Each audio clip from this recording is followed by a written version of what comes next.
بالله من الشيطان الرجيم. بسم الله الرحمن الرحيم. هو الذي جعل لكم الأرض ذلولا فامشوا في مناكبها وكلوا من رزقه وإليه النشور. آمنتم من في السماء أن يخسف بكم الأرض فإذا هي تمور أم أمنتم من في السماء أن يرسل عليكم حاصبا فستعلمون كيف نذير. یہ ہے اخلاص. کیا بات ہے کہ غور کیجئے اس جملے پر. اگر کسی نے آپ کی تعریف کی تو اس کا مقام آپ کے پاس، اور کسی نے آپ کی برائی کی اس کا مقام آپ کے پاس. دونوں میں کوئی فرق نہیں ہے آپ کی زندگی میں. کیوں؟ کیونکہ آپ کا عمل کس کے لیے ہے؟ اللہ کے لیے ہے. آپ جب اللہ کے لیے کر رہے ہو، کوئی تعریف کرے کوئی برائی کرے، اس سے کیا لینا دینا ہے؟ کیونکہ عمل کس کے لیے ہوا؟ دل میں کیا ہے؟ اخلاص ہے. جب اخلاص ہے اللہ کے پاس اجر چاہیے، تو پھر تعریف ہو یا برائی ہو، مدح ہو یا دم ہو، اس سے آپ کی زندگی میں کوئی فرق نہیں پڑنا چاہیے. محترم بھائیو، کانفرنس کے آخری خطیب فضیلت الشیخ یاسر الجابری مدنی حفظہ اللہ ہیں. آپ کا موضوع ہے سلیقہ اختلاف. بڑا ہی پیارا موضوع ہے اور اس موضوع کی ہم سب کو ضرورت ہے. اس لیے میں آپ تمام بھائیوں سے گزارش کرتا ہوں کہ آپ تمام بھائی اس موضوع کو نہایت ہی سکون و اطمینان کے ساتھ بیٹھ کر کے سنیں اور کچھ اس کانفرنس سے کچھ سبق لے کر کے، کچھ دروس لے کر کے جائیں. میں فضیلت الشیخ یاسر الجابری مدنی حفظہ اللہ سے بڑے ہی ادب و احترام سے گزارش کرتا ہوں کہ آپ مائک پر آئیں اور موضوع کی وضاحت کریں. آپ کا موضوع ہے سلیقہ اختلاف. فضیلت الشیخ یاسر الجابری مدنی حفظہ اللہ، جدہ. السلام علیکم ورحمۃ اللہ وبرکاتہ.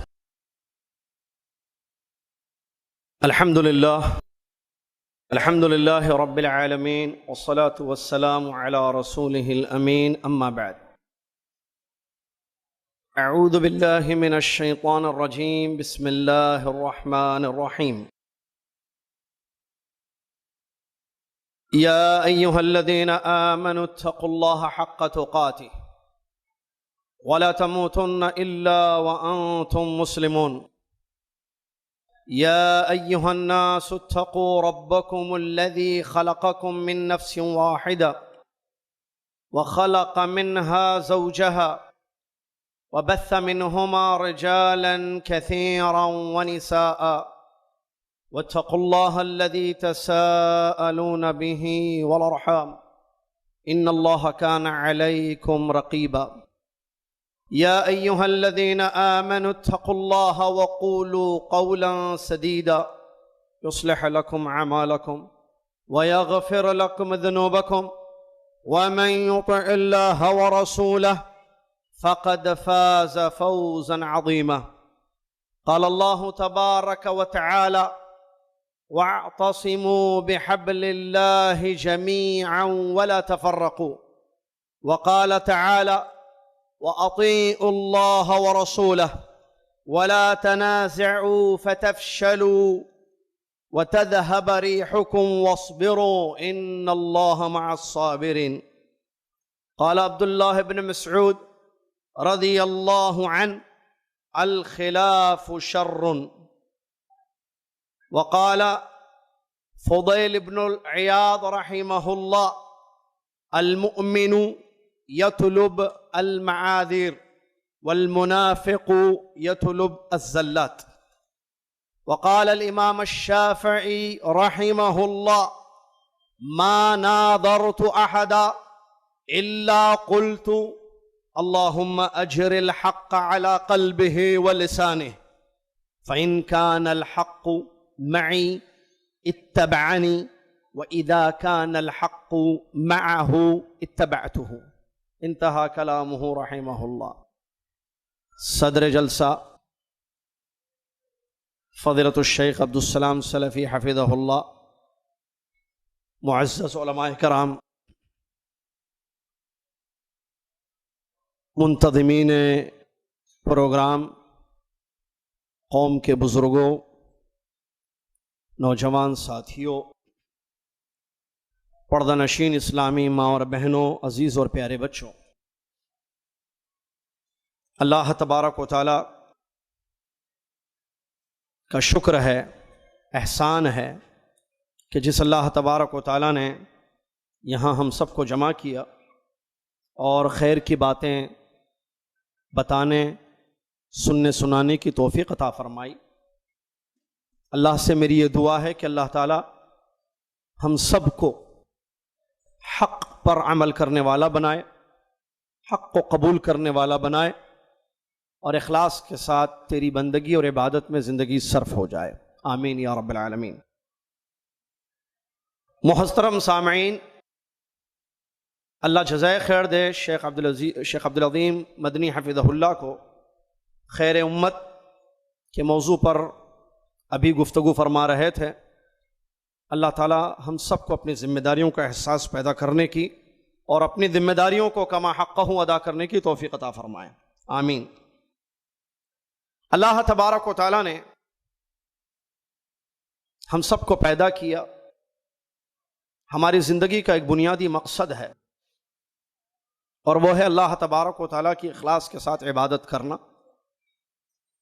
یہی آزمائش ہے، اسی کا حکم ہے، اور کل قیامت کے دن اسی کا حساب ہمیں دینا ہے۔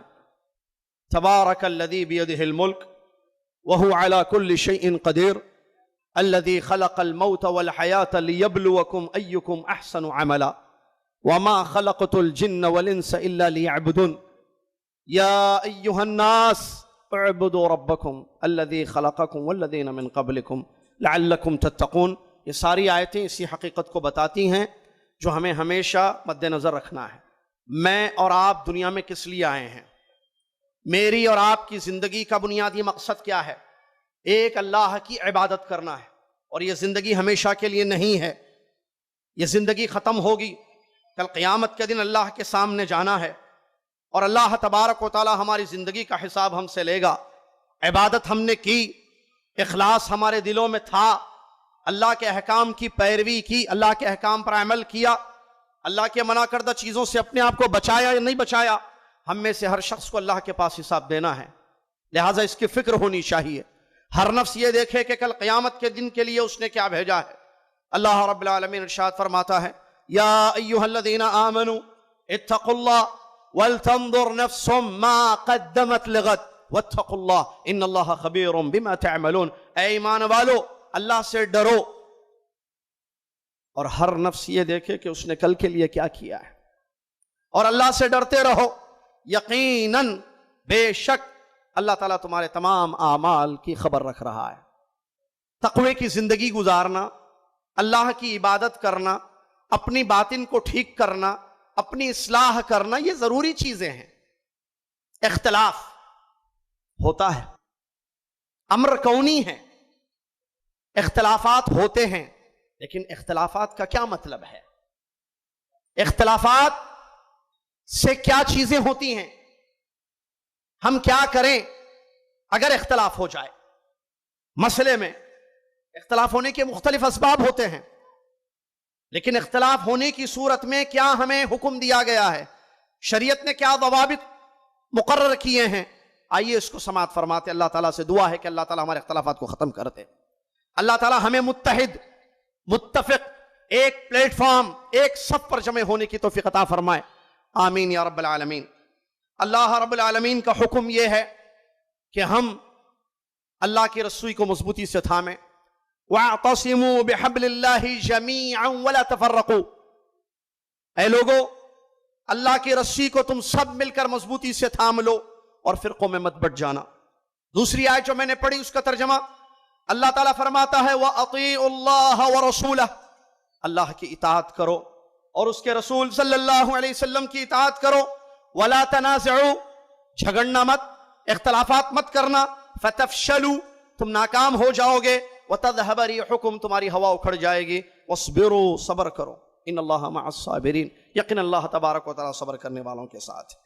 محترم سامعین، اختلاف مطلقاً مذموم ہے، بری چیز ہے، اختلاف خیر نہیں ہے، اختلاف رحمت نہیں ہے، بنیادی طور پر اختلاف شر ہے۔ عام طور پر لوگوں کے درمیان ایک حدیث بتائی جاتی ہے، پھیلائی جاتی ہے کہ امت کا اختلاف رحمت ہے، معلوم ہونا چاہیے اس کی کوئی دلیل نہیں ہے، یہ حدیث صحیح نہیں ہے، ثابت اتھنٹک نہیں ہے کہ نبی صلی اللہ علیہ وسلم نے فرمایا ہو اختلاف امتی رحمہ، میری امت کا اختلاف رحمت ہے، یہ ثابت صحیح حدیث نہیں ہے، بلکہ اختلاف شر ہے۔ عبداللہ بن مسعود رضی اللہ تعالی عنہ فرماتے ہیں الخلاف شر، الخلاف شر، اختلاف شر ہے۔ آئیے اختلاف کو سمجھتے ہیں۔ اختلاف دو قسم کا ہو سکتا ہے، اختلاف دو قسم کا ہوتا ہے، تھوڑی سی علمی بات ہے، مثال سے انشاءاللہ سمجھانے کی کوشش کروں گا، امید کہ آپ جیسے سمجھدار ہیں، دین کو سمجھتے ہیں، علماء کی تقاریر پر غور کرتے ہیں، سمجھتے ہیں، تو انشاءاللہ اس طالب علم کی بات کو بھی سمجھنے کی کوشش کریں گے۔ اختلاف دو قسم کا ہو سکتا ہے، ایک تنوعی، ایک تضاد، ایک اختلاف تنوعی اور ایک ہے اختلاف تضاد۔ اختلاف تنوعی کا مطلب کیا ہے؟ وہ چیز جو شریعت سے ثابت ہے اس میں اختلاف ہو رہا ہے، ایک چیز جو شریعت سے ثابت ہے لیکن اس کے سمجھنے میں یا اس کو حاصل کرنے میں اختلاف ہو رہا ہے۔ اس کی مثال ایک واقعہ صحیح بخاری میں موجود ہے۔ عمر ابن خطاب رضی اللہ تعالی عنہ نے ایک مرتبہ ایک صحابی سے سورہ فرقان کی کچھ آیتوں کو نماز میں تلاوت کرتے ہوئے سنا۔ عمر ابن خطاب رضی اللہ عنہ کے پیچھے نماز پڑھ رہے تھے۔ ہشام رضی اللہ تعالیٰ عنہ، ہشام رضی اللہ تعالیٰ عنہ سے وہ سورہ فرقان کی کچھ آیتیں سن رہے تھے، ایسے پڑھ رہے تھے سورہ فرقان کی آیتیں جو حضرت عمر رضی اللہ تعالیٰ عنہ کو نہیں معلوم تھیں۔ نماز ختم ہونے کا انتظار کیا، خود کہتے ہیں میں نے صبر کیا کہ یہاں تک وہ سلام پھیر لیں، سلام پھیر لیے، میں ان کو پکڑ کر میں نے ان سے کہا کہ یہ تم کیا پڑھ رہے تھے سورہ فرقان کی آیتیں، یہ کس طریقے سے تم تلاوت کر رہے تھے؟ مجھ کو نبی صلی اللہ علیہ وسلم، میں نے نبی صلی اللہ علیہ وسلم کو ایسے پڑھتے ہوئے نہیں سنا ہے۔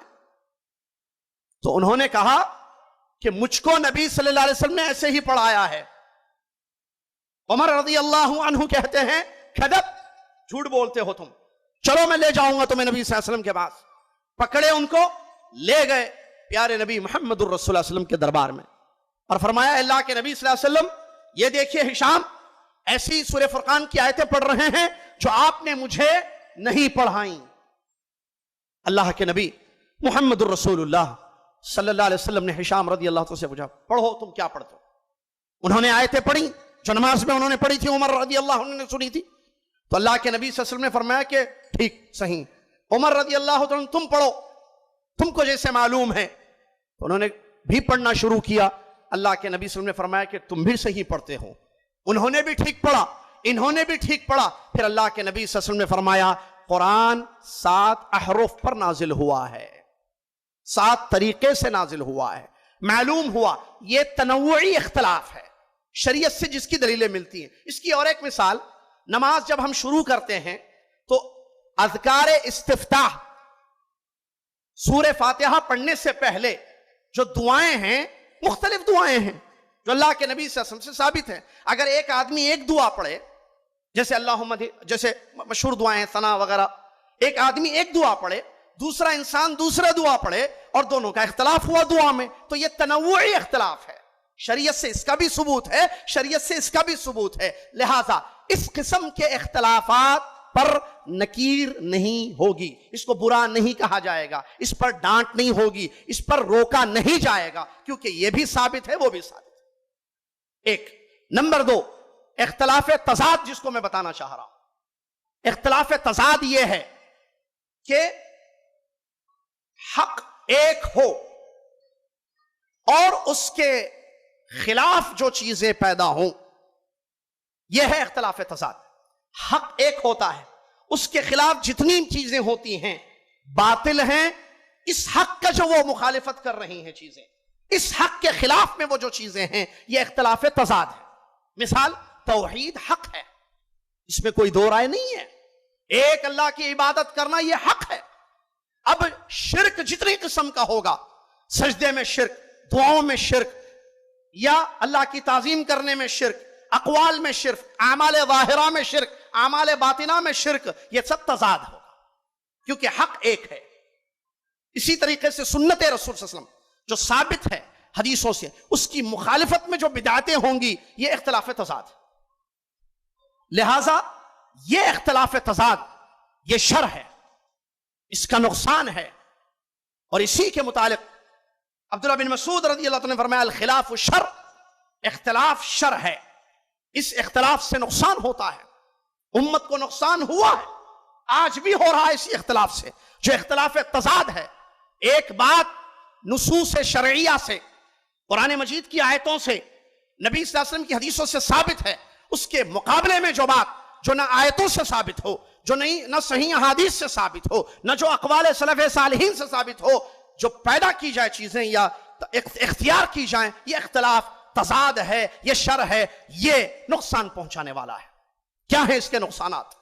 سب سے بڑا نقصان محترم سامعین اس اختلاف کا، مسلمانوں کی کمزوری۔ یہ اختلافات امت مسلمہ کو کمزور کر دے گا۔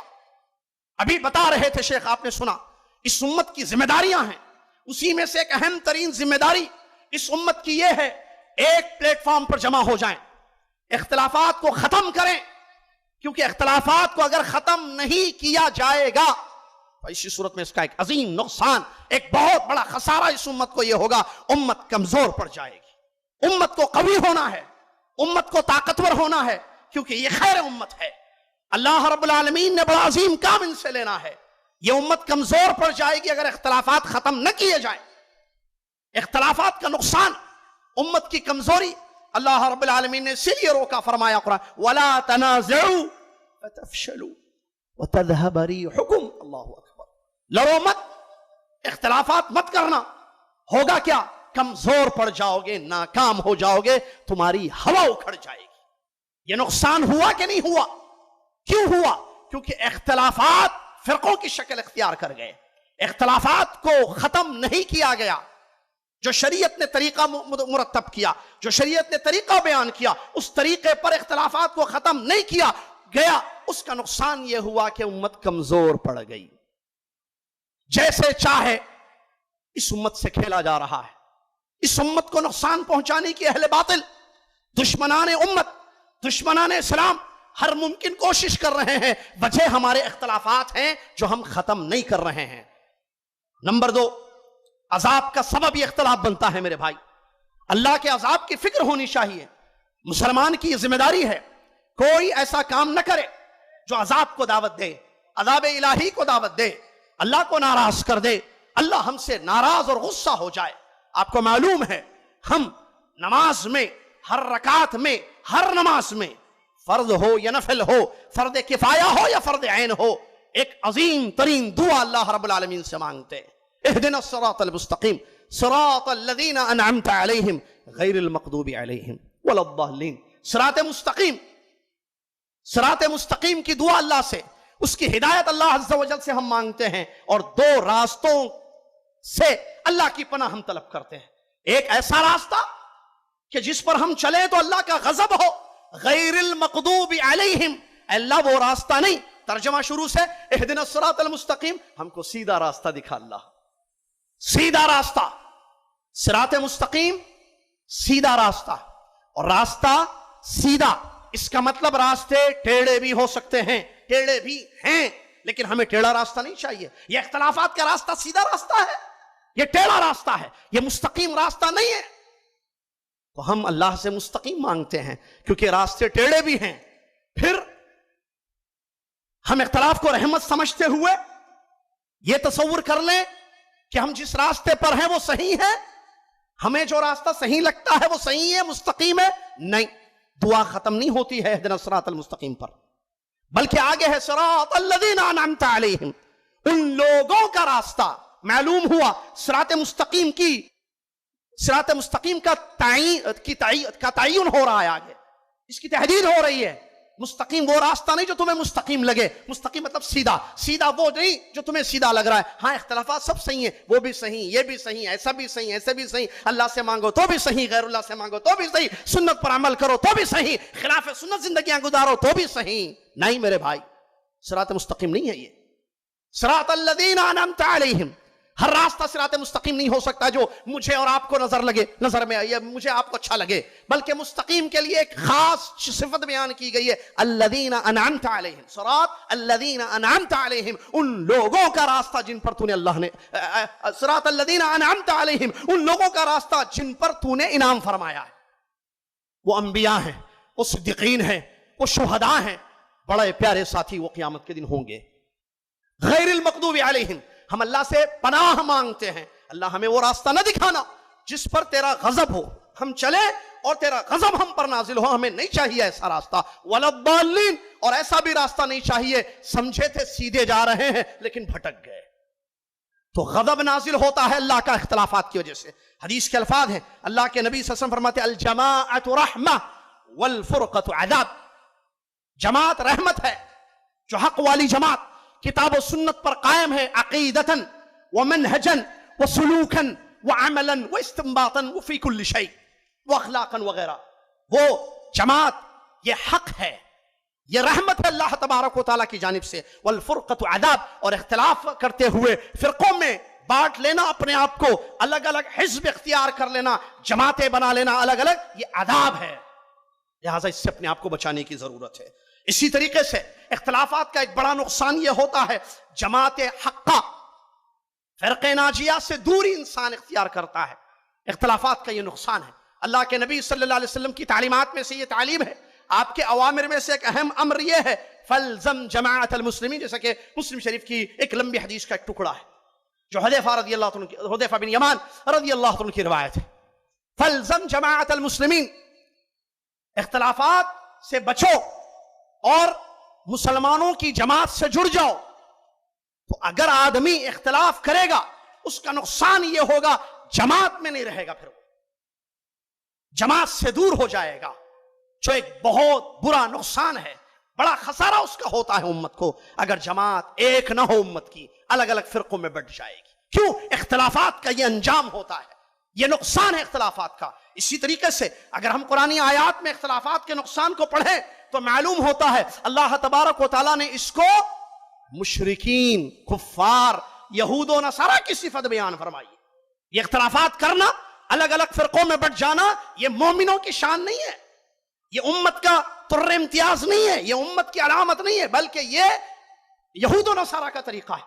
اللہ تبارک و تعالیٰ فرماتا ہے وَلَا تَكُونُوا كَالَّذِينَ تَفَرَّقُوا وَاخْتَلَفُوا مِن بَعْدِ مَا جَاءَهُمُ الْبَيِّنَاتُ. تم ان لوگوں کے جیسے مت ہو جاؤ جن لوگوں نے فرقوں میں اپنے آپ کو بانٹ دیا، اختلاف کیا، جبکہ واضح نشانی اللہ کی طرف سے ان کے پاس آ چکی تھی، حق پہنچ چکا ہے. علامہ امام زہری رحمت اللہ علیہ کی ایک بڑی پیاری بات مجھے یاد آتی ہے. حق پہنچ چکا ہے، اس لفظ کو سن کر علامہ امام زہری رحمت اللہ علیہ فرماتے ہیں من اللہ الرسالہ وعلی الرسول البلاغ وعلینا التسلیم. اللہ کی طرف سے پیغام آیا ہے بندوں کے لیے، رسول اللہ صلی اللہ علیہ وسلم نے اس پیغام کو بندوں تک پہنچا دیا ہے. وعلینا التسلیم، ہمارا کام اس حق کے پیغام کو قبول کرنا ہے، اس حق کو قبول کرنا ہے. دو کام ہو چکے، تیسرا کام اگر کریں گے تو فائدے میں ہوں گے، اگر تیسرا کام نہیں ہوگا تو خسارہ ہوگا، نقصان ہوگا. پہلا کام اللہ کی طرف سے حق کا پیغام آ چکا، من اللہ الرسالہ ہو چکا، قرآن کی آیت اتر گئی حجۃ الوداع کے موقع پر، جس کے متعلق یہودیوں نے کہا تھا اگر یہ آیت ہمارے پاس ہوتی تو ہم عید مناتے اس دن کو جس دن یہ آیت کا نزول ہوا. الیوم اکملت لکم دینکم واتممت علیکم نعمتی ورضیت لکم الاسلام دینا. اتمام دین ہو گئی، حق آ گیا، اللہ کی طرف سے جو پیغام بندوں کے لیے نازل کرنا تھا وہ ہو چکا. وعلی الرسول البلاغ، اللہ نے فرمایا بلغ ما انزل الیک من ربک فَإِن لَمْ تَفْعَلْ فَمَا بَلَّغْتَ رِسَالَتَهُ۔ اے نبی صلی اللہ علیہ وسلم، اللہ کی طرف سے جو بات آپ تک نازل کی جا رہی ہے، جو میسج آ رہا ہے، جو رسالت پہنچ رہی ہے، اس کو پہنچا دیجئے۔ اگر آپ نے نہیں پہنچایا، آپ نے اپنی ذمہ داری ادا نہیں کی۔ الحمدللہ، اللہ کے فضل و کرم سے ہمارے نبی محمد الرسول اللہ صلی اللہ علیہ وسلم، جن کو دل و جان سے ہم چاہتے ہیں، ماں باپ سے بڑھ کر، اپنی اولاد سے بڑھ کر، اپنی جان سے بڑھ کر، کائنات کے ہر شخص سے بڑھ کر، اور ہونا بھی چاہیے کیونکہ یہ تکمیل ایمان کے لیے ضروری ہے، وہ نبی محمد صلی اللہ علیہ وسلم حق پہنچا چکے۔ آ گئی بات حق کی، وعلینا التسلیم، ہمارا کام اس حق کو تسلیم کرنا ہے۔ کہاں ہے وہ حق؟ اللہ کی کتاب میں ہے، جو مرجع اساسی ہے، مصدر اول ہے۔ قرآن میں وہ حق موجود ہے، نبی صلی اللہ علیہ وسلم کی مستند احادیث میں وہ حق موجود ہے۔ صحابہ رضی اللہ عنہ اجمعین نے اس حق کو دیکھا، سنا، پڑھا، سمجھا، عمل کیا اور بعد والوں تک اس کو پہنچا دیا۔ لہٰذا وہ حق آج بھی دنیا میں موجود ہے۔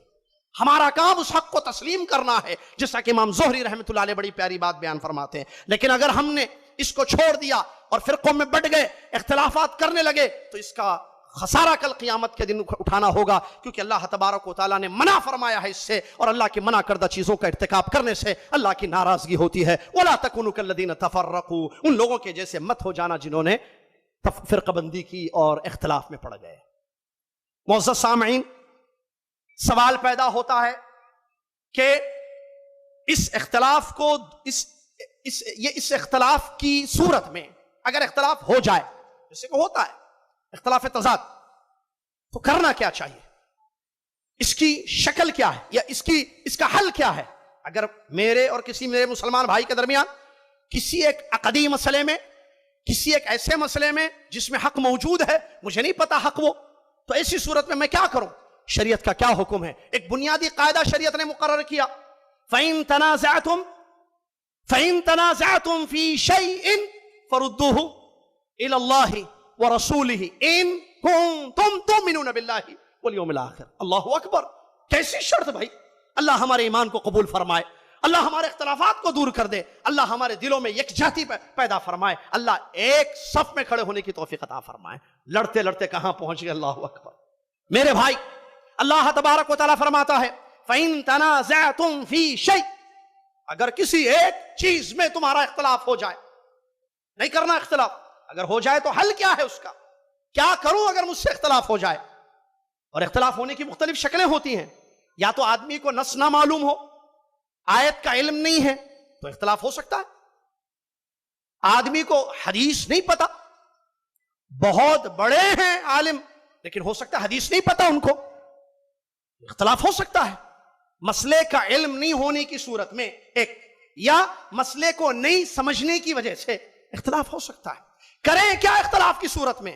اختلاف فرقہ بندی کا سبب نہ بنے۔ تفرقوا واختلفوا من بعد ما جاءهم البينات، ارے بس حق پہنچ چکا، آپ کے پاس دلیلیں بتا دی گئی، بات پہنچ چکی، آیت بتا دی گئی، حدیث سنا دی گئی، سلف کا فہم بتا دیا گیا، اس کے باوجود اختلاف کریں تو یہ اختلاف ایسا شر ہے جو فرقوں میں امت کو بانٹ چکا ہے۔ آج جو فرقوں میں بٹی ہوئی ہے اس کی بنیادی وجہ یہی ہے، بلکہ شریعت نے اختلافات کو دور کرنے کا جو حل بتایا ہے اس کی طرف کوئی توجہ نہیں دیتا ہے۔ فَإِن تَنَازَعْتُمْ فِي شَيْءٍ فَرُدُّوهُ إِلَى اللَّهِ وَرَسُولِهِ، اگر کسی ایک مسئلے میں اے بندو تمہارا اختلاف ہو جائے تو اپنے اختلاف کو کیا کرنا؟ رُدُّوهُ إِلَى اللَّهِ، الرَّدُّ إِلَى اللَّهِ وَالرَّدُّ إِلَى الرَّسُولِ، اس کو لوٹاؤ اللہ کی طرف، اس کو لوٹاؤ محمد الرسول صلی اللہ علیہ وسلم کی طرف۔ اللہ کی طرف لوٹانے کا مطلب اللہ کی کتاب کی طرف لوٹانا، جیسا کہ اس آیت کی تفسیر میں حافظ ابن کثیر رحمۃ اللہ علیہ نے یہ بات بیان کی ہے۔ اللہ کی کتاب کی طرف اپنے اختلاف کو لوٹاؤ، دیکھو اللہ کیا کہتا ہے قرآن میں، کیونکہ میں نے بتایا حق ایک ہے، اس کے علاوہ باطل ہے، تو حق آپ کے پاس ہے یا میرے پاس ہے؟ اگر آپ کے پاس حق ہے، قرآن کی آیت کی روشنی میں میں اس حق کو قبول کر لوں، لے لوں اس حق کو۔ اور یہاں بھی ایک نکتے کی بات سمجھتے ہوئے چلیں، بڑی اہم بات ہے وہ، جو الرد الی اللہ ہو، اللہ کی طرف اپنے اختلافات کو لوٹانا، مطلب قرآن کی روشنی میں اختلاف کو ختم کرنا۔ تو قرآن جو اللہ کا کلام ہے، اس کو اللہ کی مراد پر سمجھتے ہوئے اختلاف کو ختم کرنا، ایسے نہیں کہ آیت تو اللہ کی، کلام تو اللہ کا، مراد اور مطلب میں اپنی لے رہا ہوں، ایسے اختلاف ختم نہیں ہوگا۔ اسی لیے آپ دیکھیے تفسیر کی غلطیاں ہمیں نظر آتی ہیں، اسی لیے آپ دیکھیے باطل پر رہنے کے باوجود شرک کی دلیلیں بدعات اور خرافات کی دلیلیں قرآن کی آیتوں سے لیتا ہے. مجھے ذرا بتائیں اللہ کے واسطے آپ، اللہ مجھے اور آپ کو سمجھنے کی توفیق عطا فرمائے، کیا قرآن شرک کی دعوت دینے کے لیے نازل ہوا ہے؟ قرآن توحید کی دعوت دینے کے لیے آیا. ایک اللہ کی عبادت کرو، نبی محمد صلی اللہ علیہ وسلم کے طریقے پر زندگی گزارو. اطیعوا اللہ و اطیعوا الرسول، یہ بنیادی چیزیں ہیں نا میرے بھائی، اتباع اور اطاعت اللہ اور اس کے رسول صلی اللہ علیہ وسلم. لہٰذا میرے بھائی، اختلافات کو دور کرنے کا طریقہ جو شریعت نے بتایا ہے، اللہ کی طرف لوٹاؤ، کلام اللہ کی طرف لوٹاؤ، اور کلام اللہ کو مراد اللہ پر سمجھتے ہوئے ایک اور اللہ کے نبی محمد الرسول اللہ صلی اللہ علیہ وسلم کی طرف اپنے اختلاف کو لوٹاؤ. یعنی حدیثوں کو دیکھو، مستند صحیح حدیثیں، اور یہاں بھی مراد رسول کو دیکھنا ہے. ایسا نہیں کہ نبی صلی اللہ علیہ وسلم نے فرمایا لا یؤمن احدکم کا مطلب ارے وہ ایمان والا ہی نہیں ہے، اصل ایمان کی نفی ہو رہی ہے، یہ مراد رسول نہیں ہے. یہ اللہ کے نبی صلی اللہ علیہ وسلم نے فرمایا تم میں سے کوئی ایمان والا نہیں ہوگا جب تک وہ اپنے کوئی بھی کسی بھی روایت کو لے لے، کوئی بھی شخص تم میں سے ایمان والا نہیں ہوگا جب تک میں اس کے نزدیک، اس کے والدین، اس کے بچوں، کائنات کے سارے لوگوں سے زیادہ محبوب نہ ہو جاؤں، بچوں سے زیادہ مجھ سے وہ پیار نہ کرے. اس کا مطلب یہ نہیں کہ اگر کوئی بچے سے نبی صلی اللہ علیہ وسلم سے زیادہ پیار کرتا ہے تو لا یؤمن، ایمان والا نہیں کا مطلب وہ ہمیشہ کے لیے اصل ایمان سے خارج ہو جائے گا، ایسی بات نہیں ہے. کمال ایمان سے مکمل مومن وہ باقی نہیں رہے گا، ناقص اور کمزور اس کا ایمان ہوگا، یہ مطلب ہے. لہٰذا اللہ کے نبی صلی اللہ علیہ وسلم کی حدیثوں کی طرف اختلافات کو لوٹا کر اپنے اختلافات کو ختم کرنے کا مطلب یہ ہے حدیث رسول کا فہم، جس کو علماء کہتے ہیں فہم السنہ، سنت کا فہم، سنت کو سمجھنا. کلام اللہ کو، جیسا کہ امام شافعی رحمۃ اللہ علیہ کی بڑی پیاری بات ہے، فرماتے ہم اہل السنہ والجماعہ، ہمارا منہج اور عقیدہ کیا ہے؟ ہمارا منہج اور عقیدہ یہ ہے، ہم اللہ کے کلام کو اللہ کی مراد پر سمجھتے ہیں، اور اللہ کے رسول صلی اللہ علیہ وسلم کے کلام کو اللہ کے رسول صلی اللہ علیہ وسلم کی مراد پر سمجھتے ہیں. مطلب ہم اپنا مطلب نہیں لیتے، جو کتاب و سنت سے اللہ کی مراد پیارے نبی صلی اللہ علیہ وسلم نے جو امت کو بیان کی، صحابہ کو، اور نبی صلی اللہ علیہ وسلم کی مراد جو صحابہ نے سمجھی ساتھ رہ کر، وہ جو فہم ہے، وہ جو منہج ہے، اس کو اختیار کیا جائے تو ہمارا اختلاف ختم ہوگا. یہ اللہ کا حکم ہے. وہ اللہ جس نے نماز پڑھنے کا حکم دیا، ہم نے مغرب پڑھی، وہ اللہ جس نے رمضان کے روزے رکھنے کا حکم دیا، اس اللہ کا یہ حکم ہے. اختلاف ہونے کی صورت میں ختم کر دو کتاب و سنت کی روشنی میں. یہ کب ہوگا میرے بھائی؟ یہ ہوگا، یہ ہو چکا امت میں، صدر اول میں ہو چکا. یہ کب ہوگا؟ جب دل کو حق کی تلاش ہوگی. اللہ سے دعا کریں کہ میں اور آپ حق کے متلاشی ہو، حق کے پیاسے ہو، حق کے طالب ہو. میں اور آپ، میرے دلوں میں یہ ہو کہ حق مجھے بتا دو، سچ مجھے دکھا دو، جو سچ ہے میں اس کو قبول کروں گا. یہ مومن کی شان ہوتی ہے. انما کان قول المؤمنین اذا دعوا الى الله ورسوله ليحكم بينهم ان يقولوا سمعنا واطعنا. یہ صفت ہمارے اندر اللہ پیدا فرمائے. اس صفت کی ضرورت ہے میرے بھائی کہ جب کبھی ہمیں اللہ اور اس کے رسول صلی اللہ علیہ وسلم کی طرف دعوت دی جائے تاکہ فیصلہ کریں، وہ ہمارا اختلاف ختم ہو، تو ہم کیا کریں؟ ہماری شان کیا ہونی چاہیے؟ ایمان والا کیا کرتا ہے؟ سمعنا واطعنا. میں نے سن لی اللہ کی بات، میں نے سمجھ لی اللہ کی بات، میں نے نبی صلی اللہ علیہ وسلم کی بات سن لی اور نبی صلی اللہ علیہ وسلم کی بات کو سمجھ گیا، اب میں اس کی اطاعت اور فرما برداری کرنے لگا. یہ ایمان والے کی شان ہوتی ہے. لیکن منافق کیسے ہوتا ہے؟ وہ کہتا ہے سمعنا وعصینا، ہم نے تو سن لی اللہ اور اس کے رسول صلی اللہ علیہ وسلم کی بات، لیکن ہم اس کی اطاعت اور فرما برداری نہیں کریں گے بلکہ اس کی نافرمانی کریں گے. یہ مومن کا شیوا نہیں ہو سکتا ہے، ایک ایمان والا یہ کام نہیں کر سکتا ہے. لہٰذا ہم اپنے اختلافات کو کتاب و سنت کی روشنی میں ختم کریں، ہمارا دل حق کو تلاش کرے.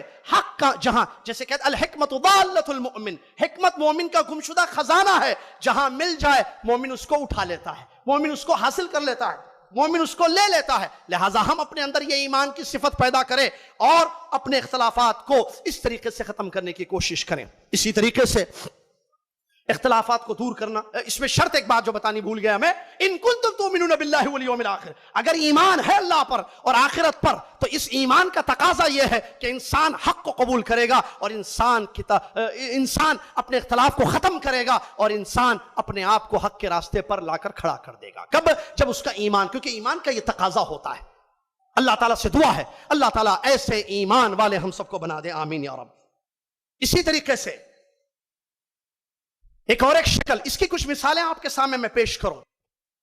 بڑے بڑے مسائل میں اختلاف تضاد جو میں نے کہا، بڑے بڑے دین کے شریعت کے مسائل میں ان بزرگ ہستیاں جن کی تعریف قرآن کی آیتوں میں موجود ہے، جن کا ذکر خیر قرآنی آیات میں موجود ہیں، اللہ کے نبی صلی اللہ علیہ وسلم نے اپنی احادیث مبارکہ میں اپنی زبان مبارک سے جن کے اچھے ہونے کی خبر دی ہے، جن کے جنتی ہونے کی خبر دی ہے، اللہ جن سے راضی ہو گیا، رضی اللہ عنہ جن کے متعلق ہم کہتے ہیں، ان میں بھی اختلاف جب ہوا تو وہ چونکہ دل ان کے حق کے پیاسے تھے، کیسے اپنے اختلافات کو حق کتاب و سنت کی روشنی میں اس آیت پر عملی جامہ پہناتے ہوئے، اس آیت کو عملی جامہ پہناتے ہوئے ان لوگوں نے اپنے اختلافات کو ختم کر دیا۔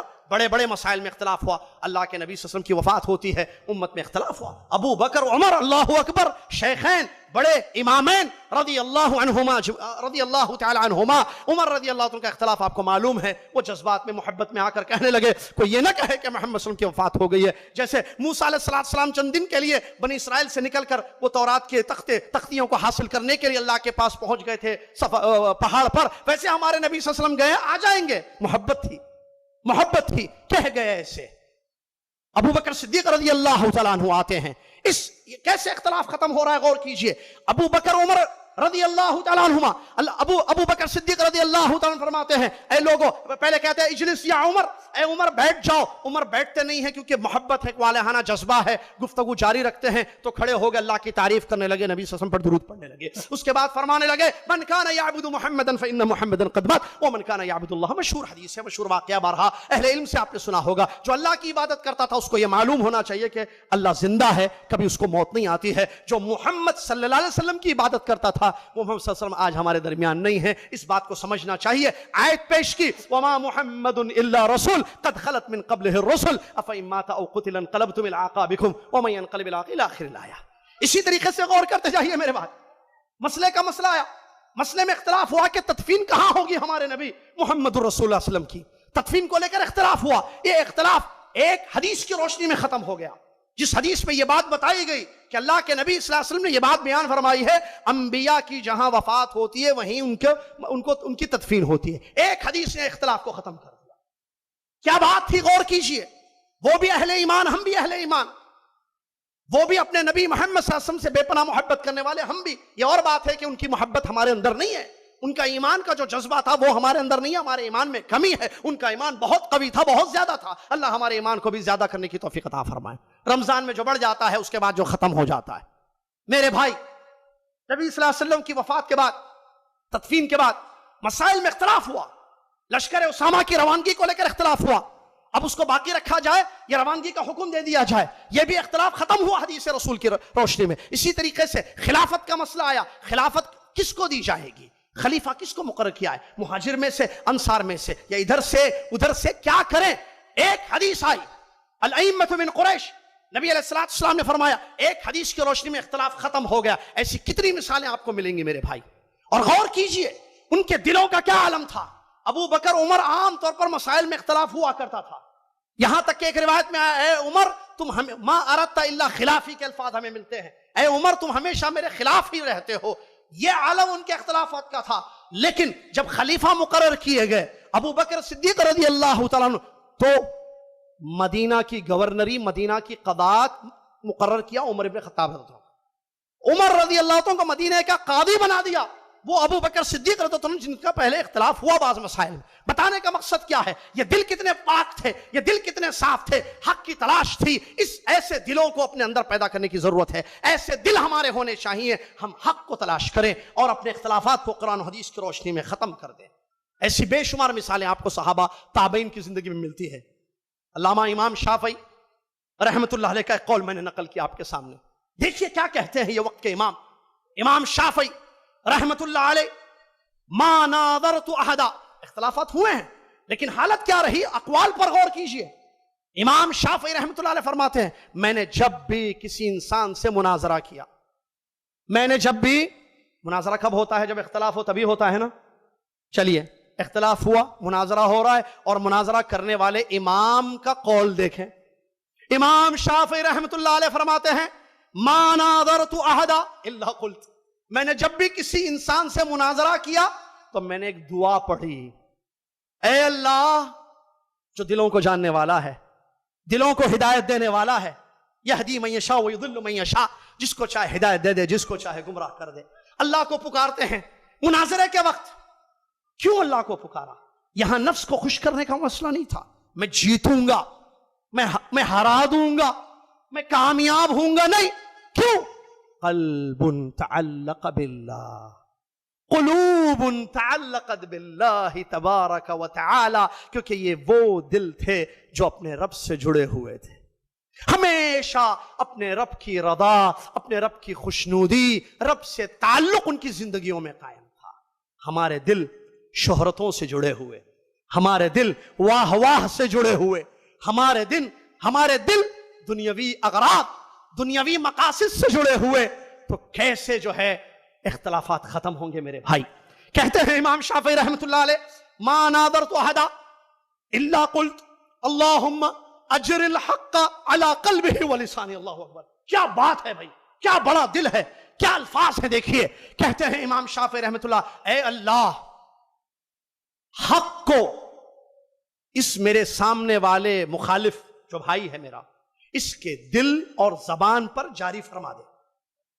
اے اللہ، حق بات کو، میں اور وہ بیٹھے ہیں مناظرے کے لیے، جو حق بات ہو اس کے دل میں اس کو جاری کر دے، کیونکہ تو اس کا مالک ہے، اور اس کی زبان سے وہ حق جاری ہو جائے۔ اللہ، اگر ایسا ہوا تو کیا ہوگا؟ فَإِن كَانَ الْحَقُّ مَعِيَّ اتَّبَعَنِي وَإِذَا كَانَ الْحَقُّ مَعَهُ اتَّبَعْتُهُ۔ اگر حق اس کی زبان پر جاری نہیں ہوا، اگر میں حق پر ہوں، پہلے دعا سامنے والے کے لیے دے رہے ہیں اور اس کے بعد اپنے لیے کیا کہہ رہے ہیں، اگر میں حق پر رہا تو اللہ اس میرے بھائی کو توفیق دے کہ یہ میری اتباع کر لے، میری بات تسلیم کر لے، اور اگر ایسا نہیں رہا، حق اس کے پاس رہا، تو اللہ مجھے توفیق دے کہ میں اس کے حق کو قبول کر لوں۔ سونے سے لکھنے کے حروف ہیں۔ ہے یہ ایسی چیز؟ ایسی چیز ہوتی ہے؟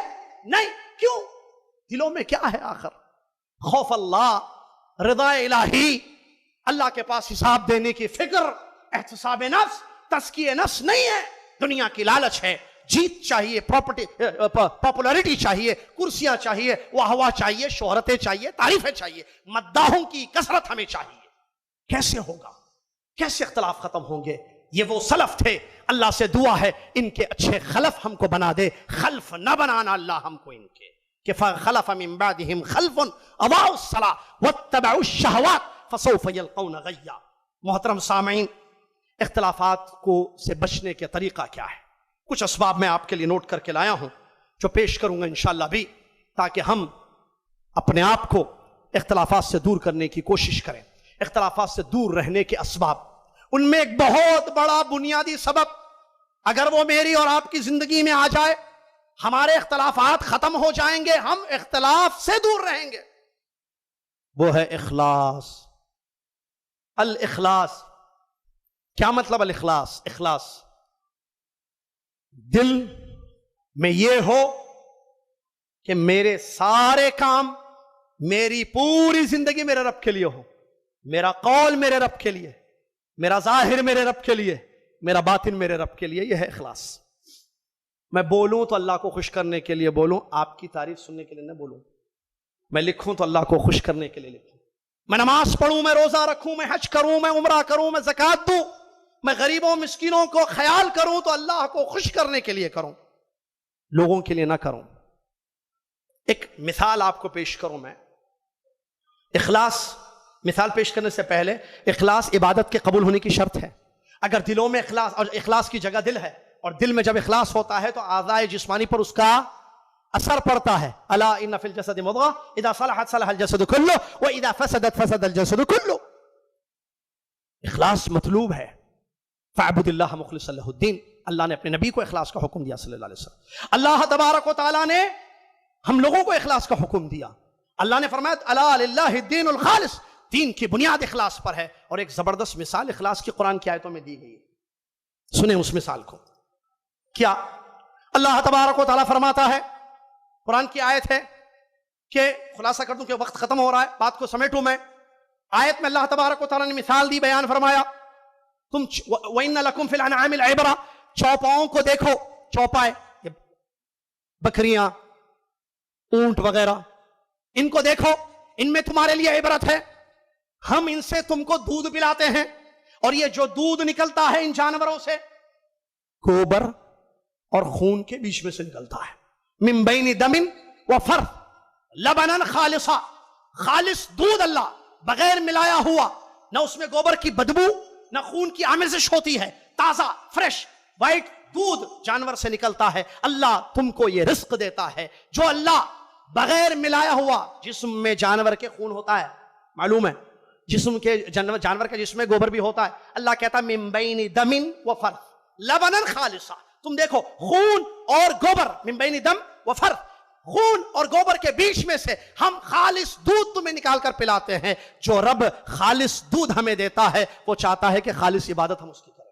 ایک مرتبہ کا واقعہ ہے, ہمارے سلف میں اخلاص کا کیا عالم تھا. امام سفیان ثوری رحمت اللہ علیہ, امام فضیل ابن عیاض رحمت اللہ علیہ, دونوں بیٹھے تھے.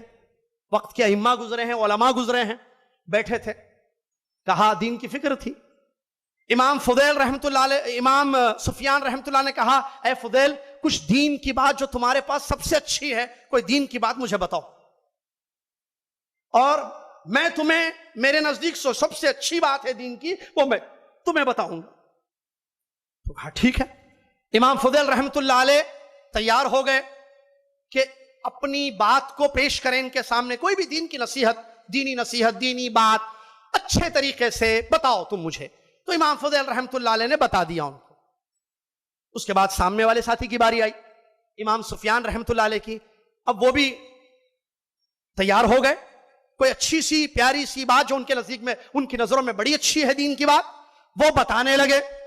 جب یہ بتانے لگے تو زار و قطار امام فضیل ابن عیاض رحمت اللہ علیہ رونے لگے. امام سفیان کو سمجھ میں نہیں آیا کیا بات ہے بھائی, کیوں بات ختم ہوئی تو کہا اے امام, اے فضیل رحمت اللہ علیہ, آخر کیوں تم اتنا رو رہے تھے جب میں بات بتا رہا تھا. امام فضیل رحمت اللہ علیہ کہتے ہیں کیا حال ہے ہمارا, میرے نظر میں جو سب سے اچھی بات میں تیار کر کے بتا رہا ہوں اور تم اپنی بات بتا رہے ہو, اللہ کے لیے کیا باقی ہے. میری نظر میں نے اپنے آپ کو خوش کرنے کے لیے کیا, تم نے اپنے آپ کو خوش کرنے کے لیے کیا, اللہ کے لیے کیا ہے. ماذا بقی للہ. امام فضیل رحمت اللہ علیہ, یہ اخلاص کا عالم تھا میرے بھائی. ایک بہت اچھا قول جو مجھے نظر آیا, میں نوٹ کر کے لایا, بتاؤں اخلاص کی پہچان کیا ہے. علماء بڑی اچھی بات کہتے ہیں, اخلاص کی پہچان یہ ہے کہ ان یستوی عندک من ذمک ومن مدحک. اخلاص کی علامت یہ ہے کہ آپ کی زندگی میں وہ انسان جو آپ کی برائی کرتا ہے, وہ انسان جو آپ کی تعریف کرتا ہے, دونوں ایک ہی ہیں. یہ ہے اخلاص. کیا بات ہے, دیکھیں غور کیجئے اس جملے پر. اگر کسی نے آپ کی تعریف کی تو اس کا مقام آپ کے پاس, اور کسی نے آپ کی برائی کی اس کا مقام آپ کے پاس. دونوں میں کوئی فرق نہیں ہے آپ کی زندگی میں. کیوں؟ کیونکہ آپ کا عمل کس کے لیے ہے, اللہ کے لیے ہے.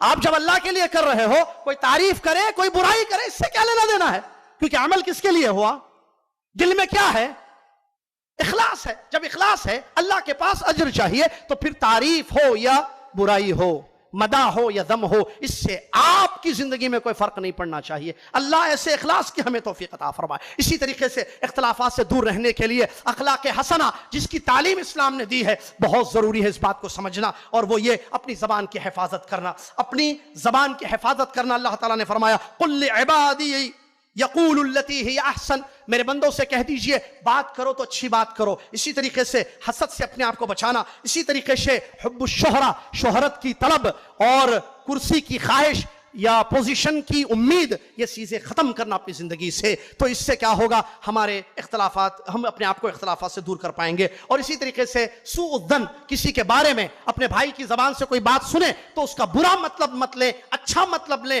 اس سے بھی اختلافات ختم ہو سکتے ہیں. جیسا کہ حضرت عمر رضی اللہ تعالیٰ فرماتے ہیں, اگر تمہارے بھائی کی زبان سے کوئی بات نکلے تو تم اس کو برا مت سمجھنا, اچھا اس کو محمول کرنے کی کوشش کرنا اور عذر تلاش کرنے کی کوشش کرنا. امام فضیل ابن عیاض رحمت اللہ علیہ فرماتے ہیں مومن کی یہ شان ہوتی ہے کہ وہ اپنے بھائی سے عذر کو تلاش کرتا ہے. ہو سکتا ہے اس نے یہ بات کہی ہے, کوئی اچھا مطلب ہوگا, یہ عذر تلاش کرنے کی ہر ممکن کوشش کرتا ہے ایمان والا. اور منافق کی یہ پہچان ہوتی ہے کہ وہ زلات کو تلاش کرتا ہے, کہاں اس کا قدم لڑکے اور کہاں میں جو اس کو پکڑ لوں اور اس کو ہرا دوں. اس قسم کی صفت منافق کے اندر ہوتی ہے. اللہ سے میری یہ دعا ہے, آخر میں وقت ختم ہو چکا, میں اپنی بات کو سمیٹ کر بلکہ ختم کر رہا ہوں اس جملے کے ساتھ کہ اللہ سے دعا کریں اس امت کو سب سے بڑی چیز جس کی آج ضرورت ہے اللہ کی رحمت ہو، اللہ کے فضل و کرم کے بعد، وہ یہ ہے کہ ہم ایک پلیٹ فارم پہ جمع ہو جائیں، اپنے اختلافات کو ختم کریں۔ دشمن ہم کو الگ الگ کر کے مٹانا چاہتا ہے میرے بھائی، ایسا نہ ہو ہم بال نہ بنے کہ میدان میں جو جیسے چاہے ہمارے ساتھ کھیلے،